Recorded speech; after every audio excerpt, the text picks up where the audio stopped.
Hi everyone. In this video, I'd like to go over the DNA purification. It's a very short step and it can be done immediately after PCR. There are many ways how you can do DNA purification. In our lab, we use a special enzyme which is called exosapid. The idea of DNA purification in general is to clean up the PCR product so we can get a high quality sequence. So once you have completed PCR, you can proceed to DNA purification. Here you can see all the supplies we need to conduct this step, and we keep exosapid, the PCR cleanup reagent, also frozen. For DNA purification, we follow the manufacturer's protocol for exosapid. According to this protocol, we need to add 2 microliters of the cleanup reagent to each 5 microliters of the PCR product. We often double this amount because the sequencing company which we use requires us to submit at least 10 microliters of the purified PCR product. In this video, I demonstrate how the DNA purification step is typically conducted in our lab. So here we have 2 samples, which are PCR products, and you might remember they have 20 microliters of the PCR products in them. For DNA purification, we need these PCR products and a purification enzyme. We use the enzyme with the green lid. We use the enzyme which is called exosapid, and we also keep it at -20 in the freezer. To purify these PCR products, we follow the manufacturer's protocol for this enzyme. The protocol says that we should add 2 microliters of this enzyme to every 5 microliters of the PCR products.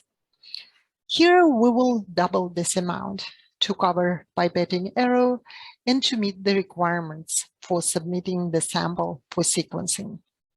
So I will need to add 4 microliters of this enzyme to 10 microliters of the PCR products.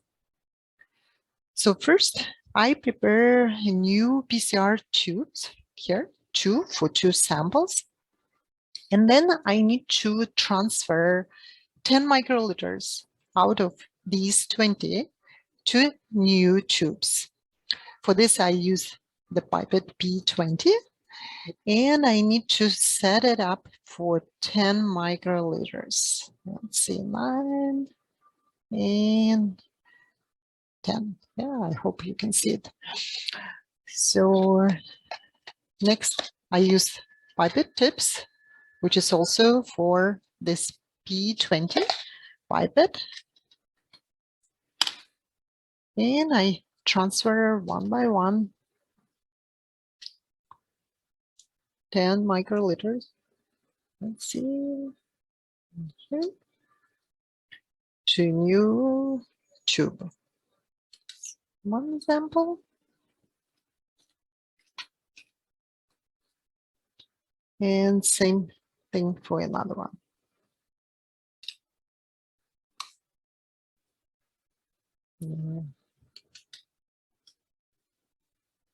Right here. So we have 10 microliters of the PCR products in each of these tubes.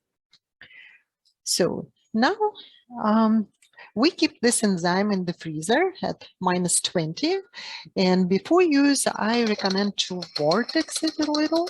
You don't need to wait to defrost it because it's already ready to go. So it should be ready here.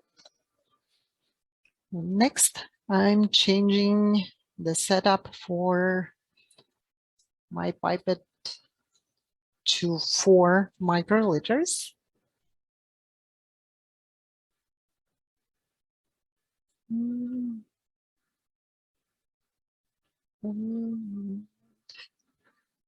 040. I use the same pipette tips. And then it's hard to see here, but sometimes you need to go all the way to the bottom. Pipette 4 microliters of the enzyme, and then transfer directly to the tubes. You can pipe it up and down and then mix it and then close it right away.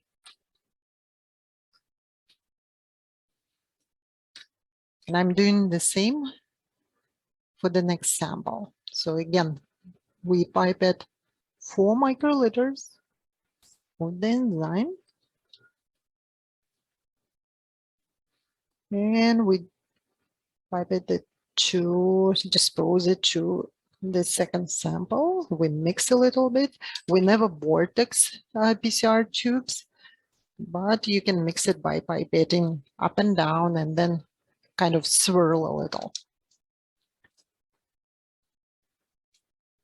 So you can see the color of the PCR products turn into like a little bit of peach or kind of pinkish. Don't forget to label it.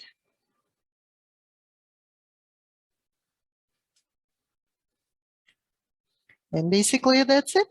So then now I need to place the tubes in the PCR machine behind me. And I will run a quick heating protocol for 30 minutes and they will be done. We do the heating round in the PCR machine. As you can see from the protocol, the heating rounds are very quick. There are only 2 rounds for 15 minutes. Once the heating rounds are completed, the samples should be immediately taken out from the PCR machine and placed in the freezer. You can either store them or can immediately proceed to the sample preparation and submission for sequencing.